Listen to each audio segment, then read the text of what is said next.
Hi, Hemant. Good afternoon. How are you doing? Hi, good afternoon. I'm doing very well. Hoping the same for you. Thank you so much. Thanks for taking out the time, Hemant. We welcome you to the podcast of Joy of Entrepreneurship, and we are here to discuss how CFO, or that division in the business is helping to have the business be financially disciplined as well as enabling the growth of the business. So I think that's what we want to talk about. And who better than you, Hemant, who's been at the midst of it for the last 2, 3 decades now and seen it all with various organizations. So, why don't I do this? Why don't I let you introduce yourself, give a little background to the audience of what you do or what you've done in the past, and we go from there. Sure. Basically, I'm a May 2002 batch chartered accountant. Now working from almost 24 years at a CAGR of almost 50% from the last 3 years. And the things are looking great, even for the future business prospects are concerned. My previous companies where I worked is all, spread across sectors. So my last assignment, I was a global CFO for Funds and Petals, where I was managing not only their India operations, but also the global Middle East and Southeast Asia operations. And I was also handling the additional charge of supply chain and procurement function as well for the organization. Prior to that, I used to be the group CFO for Clove Dental, where I raised 65 million USD for Clove Dental, which is a sort of one of the largest deal in the healthcare space in India. Prior to that, I was working in a dual capacity of CFO and CEO with Being Human brand, which belongs to actor Salman Khan. And it was also a very, very challenging and remarkable journey because there you are dealing with lots of celebrities, and it's always hard to manage celebrities. Prior to that, I was working as a group CFO for apparel brand called Blackberries, where I again used to handle IT, finance, legal, supply chain, and procurement function as well. I started my leadership journey with a company called Carrefour India, where it's a French multinational giant. They are second largest retailer in the world after Walmart, where I helped the company, to set up their operations in India from a very early stages. And then later on, when Mr. Modi forms the government and we decided that he's not going to allow FDI in multi-brand retail, then I also played an important role in basically making the exit smooth for Carrefour India from India. So that's all my last 15, 16 years journey with different corporates where I gained lots of experience, not only on the finance side of it, but work very, very closely with the other functions. And in some of the organization, I also end up leading with the sales and business operational function as well. And that's awesome. And the experience has been quite expansive. And congratulations for the last 3 years growth that you were sharing. That's awesome job. And Hemant, usually as the name suggests, I call entrepreneurs or people who've built businesses in the past. But I found your profile, and when I was speaking to you, very interesting because every time you work with a business, you've really worked very closely with the founders and the CXO or the CEO to really build the business up. And the point that we were discussing earlier, that CFO is not somebody who's only looking at the transactional financial aspects of the business or just the financial discipline, but is actually very important in building the business up strategically as well with the CEO. And I think that was the point which really triggered me to bring you on. So Hemant, why don't we start with that? Why don't you tell me a little about what does a CFO does today versus maybe a decade or 15 years back? How the whole role and responsibility of a CEO has transitioned for a business over a period of time, and how strategically are you managing this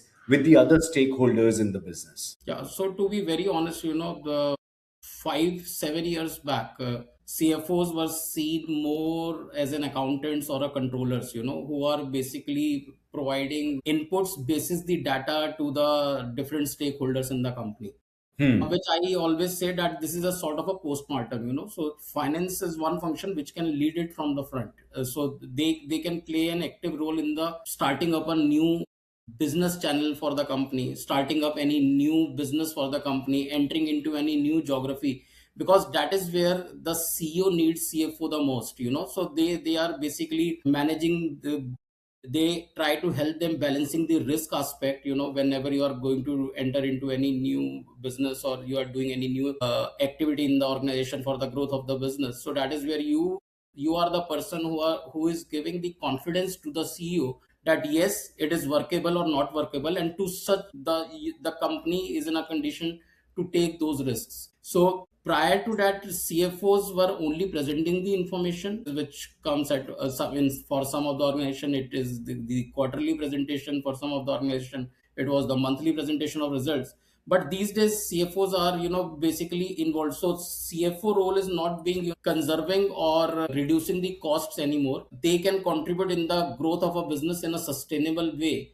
And that sustainable way is not only the growth of the revenue of the organization, but it is to be done with, providing the proper working capital, raising the funds as and when required, and basically played an important role not in making the strategy for the organization, but also help the organization in executing those strategies. So when I was, the leading the supply chain function or the procurement function, where I learned, when I was looking after procurement function, so there are lots of opportunity where you can do much better negotiations. You can put lots of vendor due diligence processes into place, and there's a good scope for the company to share to save on their historical costs which they were already paying. Right, in a supply chain operations, it is more of a delivering the order at right time and with the right kind of an experience to the customer. So as a part of the strategy, when I was with Funds and Petals, so we were normally operating our complete Indian business on a franchisee model, where from the franchisee shops all the customers orders got delivered.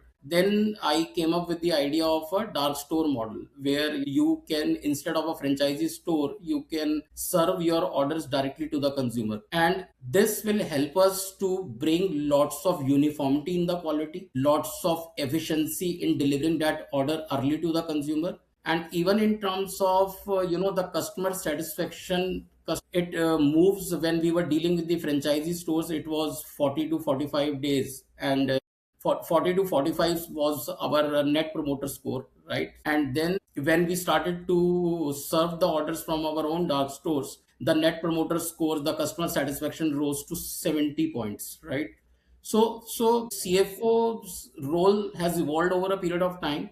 So CFOs now not only managing the cash and the, reporting and budgets and planning for the business, but they can help in the better execution, and they can actually help both CEO and COO to run the business efficiently and smoothly. And I think that's super valuable, right? I mean, if I'm an entrepreneur today, or I'm a founder, and I want my CFO not to tell me what has gone wrong after it has already gone wrong. I mean, Yes, there is yes. value in it, but there is limited value in it. But if they can work with me to really make me understand that what are the lead indicators that will lead to the lag indicator later on, and then can help me to enable me and timely tell me that if these are the few things that you can take care of financially, that is the implication it can have on my growth of the business. I think that will be very valuable, and I think that is what you are talking about. So tell me something.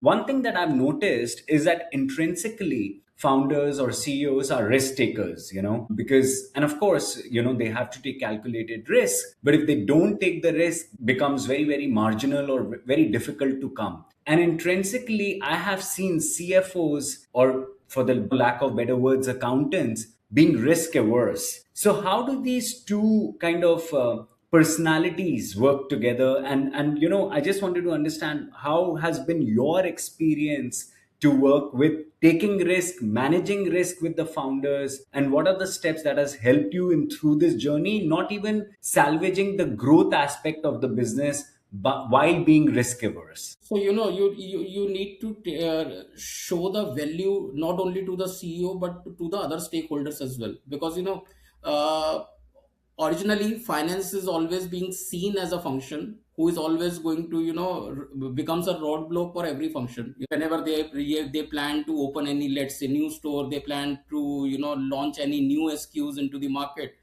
because finance always tells them this requires this much of investment, whether it will click, it will not click. So lots of question finance always end up asking, and most of the times, the other stakeholder feels that, finance is trying to, bind us in numbers, which is impacting our decision making. So I think you need to set aside the hat of the CFO whenever all these balancing exercise needs to be done, and you yourself is going to don the hat of a CEO or a other stakeholder in helping them out. So what is really interesting in this case,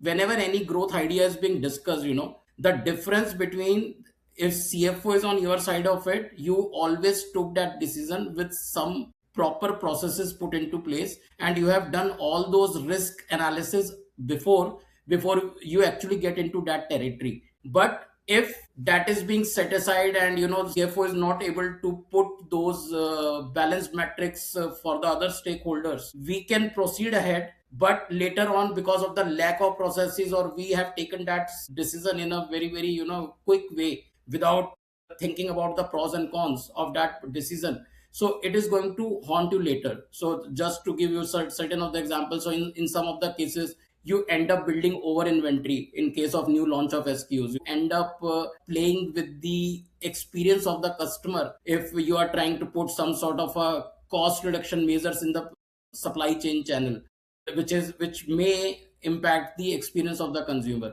So I think in this case it has to be sorted out as a team, and to think that way where you can put out a balanced approach of both of a CFO as well as from the business head perspective. So you need to put on different hats at different point of time whenever you are dealing with the other stakeholders to support that growth discussion. No, that's great, and it's great to see that how people are being dynamic, and they understand, realize the importance of it, to wear that hat of a founder or a CEO, because otherwise, you can't take the decisions that you have to take the business forward. That is. Yes, because in that case, you are going to see lots of numbers. And I am one person who always believes that numbers will not tell you everything. So at some point of time, you should also consider the other factors. Probably that is not making sense today in terms of numbers, but if future looks great and you can take that balanced risk towards the growth of the business, you should always take. So never bind every decision on the basis of numbers only. So it's always a combination of too many things. Yeah, it's interesting you say that, right? I mean, there is a saying that in data we trust, everything else is flag. But at the same time, I also agree, and that has served me extremely well. That, I get a feeling, I get a gut that tells me whether something is going to work or not. And then sometimes you make data to validate that as well, right? Yeah. So data can be put together in a way so that it validates whether you want to do it or not do it. So it's interesting. Because finance will always tell you the balance side of it. So probably CFO will be able to convince through his strategy that yes, let's do a pilot. So if sales team or CEO is trying to grow the business, let's say in so many regions, in so many SKUs, you can always bind them that yes, the idea is good, which is not making sense probably right now in the terms of numbers, Yeah. but probably future can be good. So why can't we try in a limited number of geographies, or in a limited number of SKUs, and see where it goes? So you can play a sort of a balanced approach where sales growth is also happening at the same time, and you can save the company cash flow also by restricting that growth movement basis on the balanced risk approach. No, absolutely. So now let's take a couple of steps back, right? I want to understand that retail it's a complex business. It's a capital intensive business. It's got a lot of products that you have to take care of, and logistics that one needs to take care of, and a lot of competition globally that one has to manage, right? So financially, would you recommend, like, any new entrepreneur coming in and, let's say, want to start a clothing brand because you've got experience of being human, or even a cosmetic brand because you are at Swiss Beauty, and so on and so forth? Do you think there is enough room for somebody to come in and challenge and create a brand of their own in the retail space and still be massive and profitable,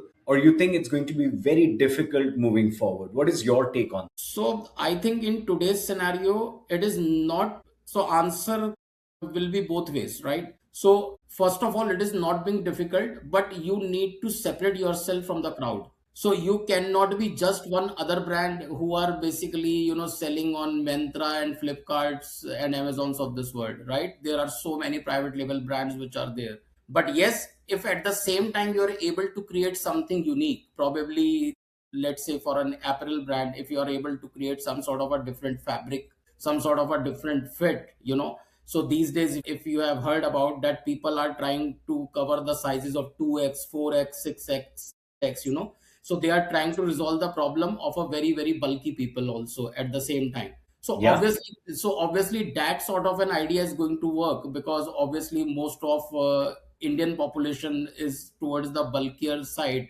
because of our day-to-day activities. So I think if you are able to differentiate yourself from the crowd, then obviously India is one of the biggest market in terms of consumption.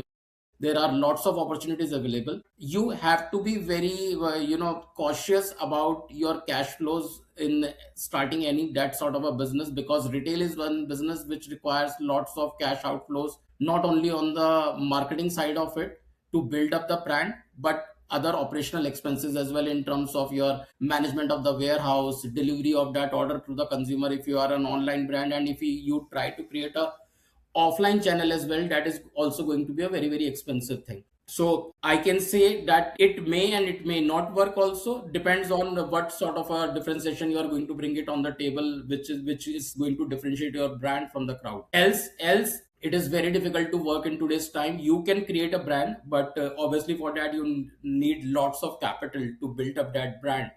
Marketing is one aspect which is going to take lots of your cash flows, and you are facing a very very challenging part to make that business profitable in the initial stages, and sometimes it is going to take you 5 7 years to make that business profitable, and till that time you need lots of money to keep the business going. No, very interesting. And, I mean, I picked two threads from this conversation of ours. And I think something that I have learned from my experience, one of the most important things to handle in business or entrepreneurship, which is cash flow. Sometimes we get obsessed about the brand building, about the product that we are going to sell, even the customer that we are going to serve. But we forget the financial discipline and how important cash flows are, because that will eventually make or break your business. You can sell as much as you can at whatever price point you keep for your market, but if you're not able to handle the cash flows well, you're not able to pay your vendors, pay your people, on time, or think about the whole cash flow in a more objective manner. I have seen many beautiful businesses, beautiful founders who are passionate about their work fail due to that. So, and I think that's where one of the most important aspect is to have somebody with that financial discipline, whether you call it an CFO or something else, those are terms, but someone who can really understand close to your business is my take on it. Because first of all, the basic principle that always works, you will consider others money also yours money, in that case. Because what I have seen in my entire career, whenever you have a dearth of money from these P's VCs, your spending suddenly increases too much. You always end up spending very very hastily, where you are taking wrong calls on the hiring of the people, you are taking wrong calls on the marketing of the brand, and you try to burn that cash very very fast, and the result of that, you continue to dilute your equity for more and more cash, and at the end of the day you realize after certain years that you are not going anywhere.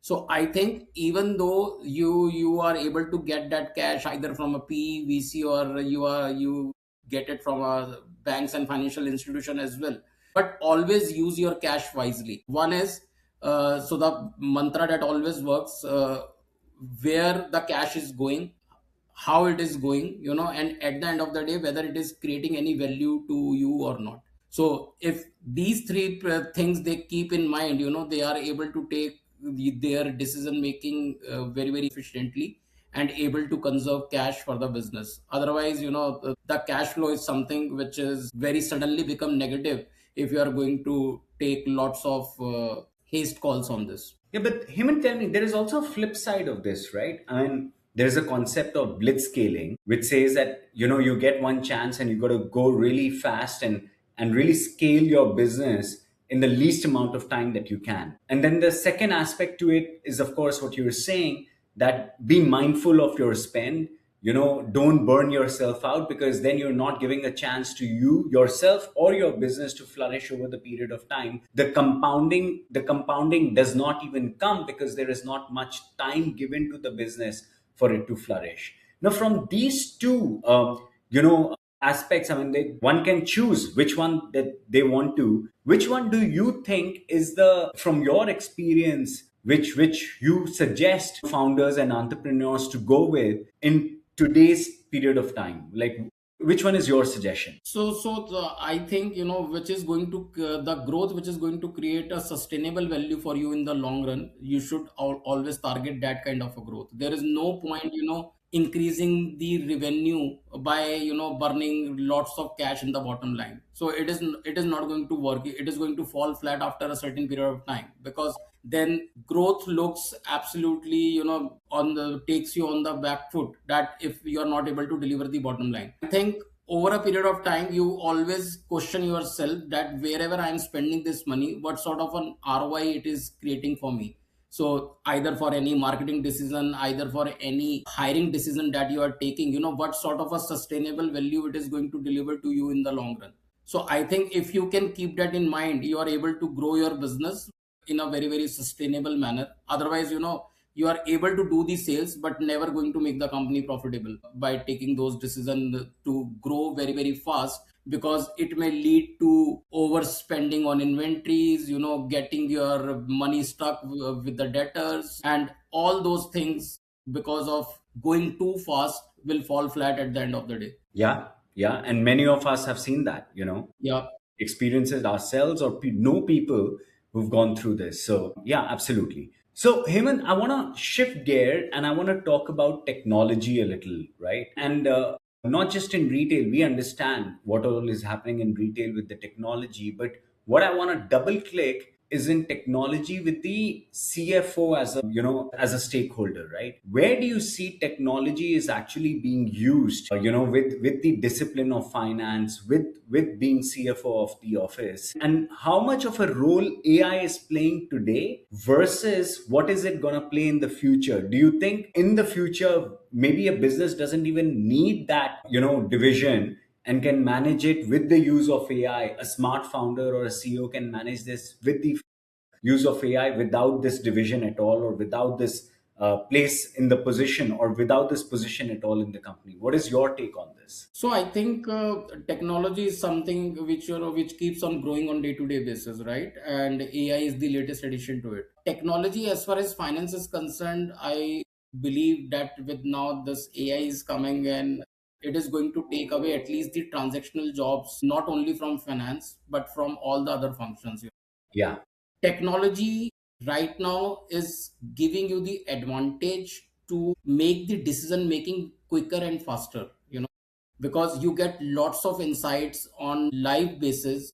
Either it is coming from the customer perspective, from the markets in which you are operating, from the finance perspective, that you end up spending lots of time on the Excel sheets, PPT presentations in the past for that presentation of that data, and now everything comes to you at a lightning speed with the introduction of AI. Over a period of time, yes, it is going to take away the transactional jobs, which are very, very basic ones, like you are booking an invoice into the system, which can be very well done by the AI. You are doing lots of AR reconciliations, which is again being done by the tool for you. But technology is not going to be a replacement of the human mind, so wherever there is a set programming, as we have already seen in our personal lives. So most of the companies, retail companies, online companies, have put a chatbot in place, so Mhm. whenever you are stuck in any problem and you are trying to tell that problem